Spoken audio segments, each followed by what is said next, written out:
Alright, in this video, I'm going to be going over something I started doing with SmartScout as a Canadian Amazon seller to maximize wherever I can find sales in Canada and in the US. I'm a Canadian Amazon seller, been selling for about 13 months. I sell in the Canadian Amazon marketplace and breaking into the American marketplace as well. I make videos going over stuff I've learned, documenting the journey and tips I have to help other Canadians in their journey. If you guys are Canadian and looking for a prep center, which I highly recommend, a prep center is pretty much a service that will receive and package your inventory for you, send it to Amazon on your behalf, so you don't have to do any of the prepping yourself, and they charge a small fee for every product they ship for you and send to Amazon. If you're looking to get into using a prep center, I recommend the one that I use, which is Hustlers Prep. I will put their website and information in the description of this video. If you were mentioned that you were referred by AMZ Thomas to them, they're going to give you a special promo discount pricing when you sign up. But highly recommend Hustlers Prep. That's the guys that I've been using, and there's been no problem so far. So I'm going to be going over quickly what it is I started doing, then we're going to hop into the computer and I'll kind of show you through it. So I've been using SmartScout the past month or so and absolutely love it. I have a SmartScout link that I'll put in the description that you guys can sign up with and get, I forget what it is, I think it's 25% off your first 3 months or something like that. Highly recommend SmartScout if you're looking to get into the wholesale or brand direct game. Wholesale meaning opening accounts with distributors and suppliers and selling the brands that they offer on Amazon. Brand game just means going to a brand like Germout, for example. I don't know if this is a brand, but let's say Germout is the brand. Going to Germout and saying, hey Germout, I want to buy 100 of your Purells so I could sell. And just buying directly from the brand. So SmartScout is great. SmartScout is great for those two types of Amazon selling applications. Among others, those are the only two that I'm using SmartScout for currently. So what I've been doing is I've been looking to find brands in the United States to sell in the United States as a Canadian. I live in Canada, but I'm looking to expand in the US. So what I've been doing is I have my SmartScout screen opened up, which I'll show you in a second, on the American marketplace. So I'll do my filters, I'll look through the brands, try to find some stuff I like, and then I'll have a separate tab open with the SmartScout same dashboard except on the Canadian filter, so the Canadian marketplace. So whenever I come across a US brand that's interesting that I would like to sell in the US marketplace, I will then go to my Canadian SmartScout tab, type in the brand, and see, does this brand also sell in Amazon.ca? Because what I'm thinking is, if I open this account with the American brand and to sell in Amazon USA, to sweeten the deal and maybe present more value for myself as a seller to the brand, I'm thinking that I would be able to be like, hey, I want to open an account to buy your products, whatever, sell it in the US, but then also mention that I'm based in Canada. I'm interested in bringing your products over to the Canadian marketplace. That's sort of like the value offer I'm thinking of providing. So pretty much telling the brand, hey, yeah, I'll buy your stuff and sell it in the US, but I'm actually based in Canada, and I see on Amazon.ca you don't really have a lot of presence or sales or whatever, and whatever they're lacking on the Canadian side, you can kind of use that in your pitch to be like, hey, I'd love to order your products and sell them on .ca as well. I could run PPC campaigns for your listings. Just try to offer more value that way, because then they might be like, oh damn, like this guy's not just someone who's buying and selling our stuff like normal, he's actually trying to help us expand our business in Canada, and he's in Canada, so it might be easier for them to sell to me and have me sort of get them up and running in the Canadian marketplace than it would be for them to do it themselves as an American, and I'm sure they have other things on their plate.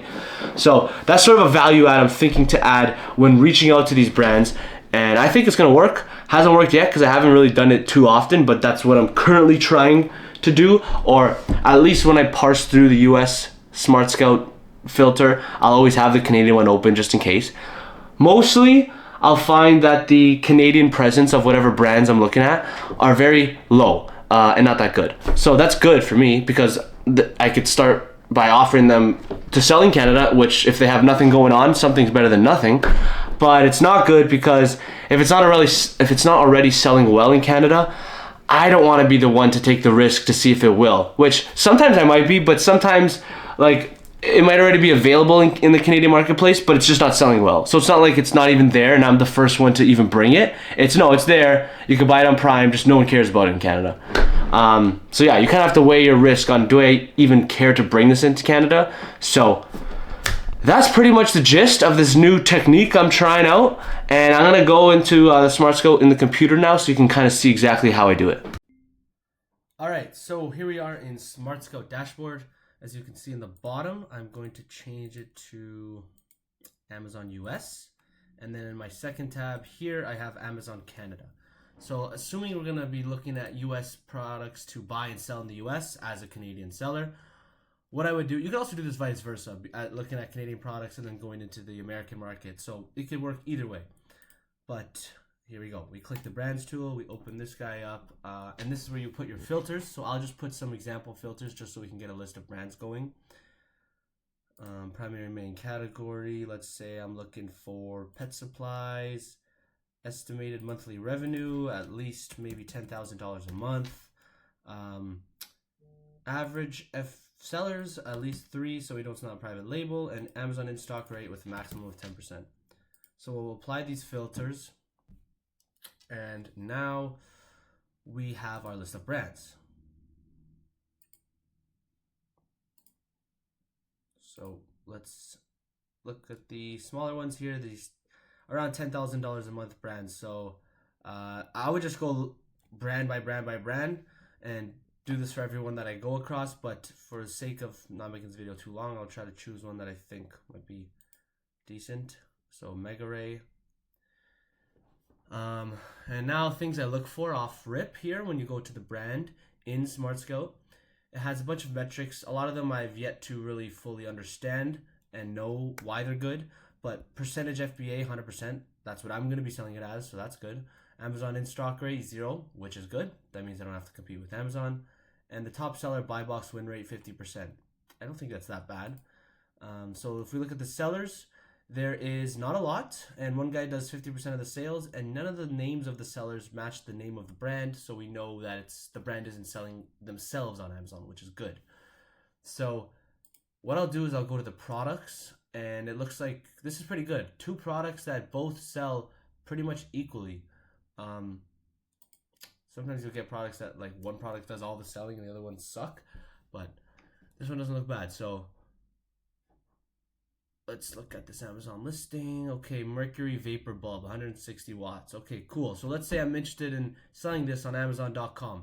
I like what I see from the brand page on SmartScout, which is what I mentioned about the Amazon in-stock rate, the seller distribution, percentage FBA, the different products that the brand sells to make up its monthly figure of around 12K a month, 6,000 plus 6,000 for each of these products. And it looks like these are the 2 products, the 160 and the 100 watts. So what I would do now is I would go, all right, good keeper chart, check my statistics, 43 drops a month, steady buy box. Honestly, this would be a good product. I might even actually look into this after this video. This looks like a decent product. So let's say I'm like, cool, I like what I see. I'm going to reach out to this brand and try to open an account with them and sell their products in the US. But what I'm going to do now is I'm going to double dip. So before I reach out to them, I'm going to check my SmartScout Canada. In the brands, I'm going to type in Mega-Ray. Boom, it's here. But look, $0 monthly revenue. So it doesn't look like it sells anything. And now we're going to check Amazon.ca and just type in the product manually ourselves.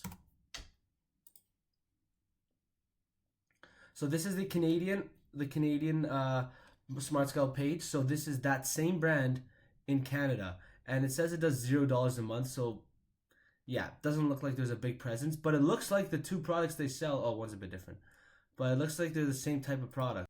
And see what we get in the Canadian marketplace. Oh, look, here it is. Okay, that's not bad. These also might be the American listings selling in Canada, so be aware of that, but let's just click it and check it out, for example.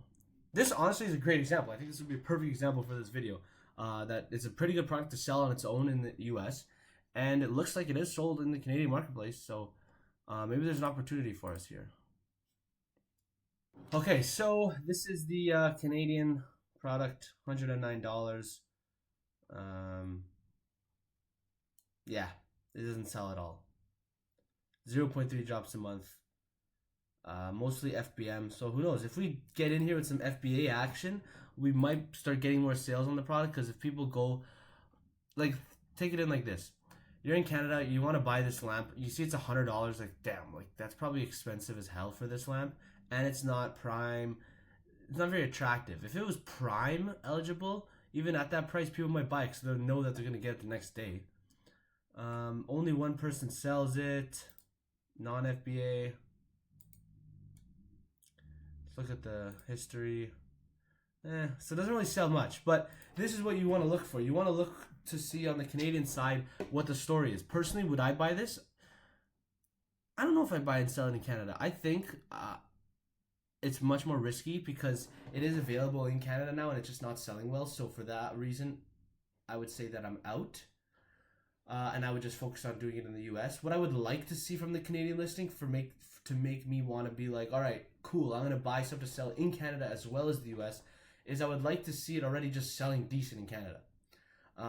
Decent to hopefully make it better if I can offer it in larger quantities than already being sold, or decent and continuing to sell decent when I hop on the listing. This could be okay if I hop on. Maybe I hop on, I offer it via Prime, and it sells one or two because someone hops on the listing and they see that it's Prime, so they buy it. That lowers its rank in the search rank. So it'll show up higher for others, and maybe a little bit of a snowball effect happens where it starts getting more sales because I'm offering it as Prime, so it's popping up on more people's Amazon feeds. But we don't know that to be the case, so it is a risk. So I wouldn't buy and sell this in Canada. I would just stick to buying it and selling it in the US. But that's pretty much the gist of this technique. Nothing that different than what I'm already doing with the brands. The only thing is I just have a separate tab with the opposite marketplace, Canada or US. And in there I just see, like, is there an opportunity in another country? Because I think that if I go to the brand and kind of show them, like, hey, I'm not just buying and selling. I'm buying and selling in 2 countries. So I'm doing more for you by expanding your presence in a different marketplace. And I think brands would appreciate that and like to see that. So I think this method's pretty good. Let me know what you find when you test this method out yourself. Like I said, SmartScout discount code is in the link. Highly recommend using SmartScout. It's a great tool, and at this point it's a must. I will not ever not use SmartScout. So yes, I'm a firm believer in SmartScout now, and let me know how this technique goes for you guys if you end up landing Canada and US sales from doing this. So see you next week.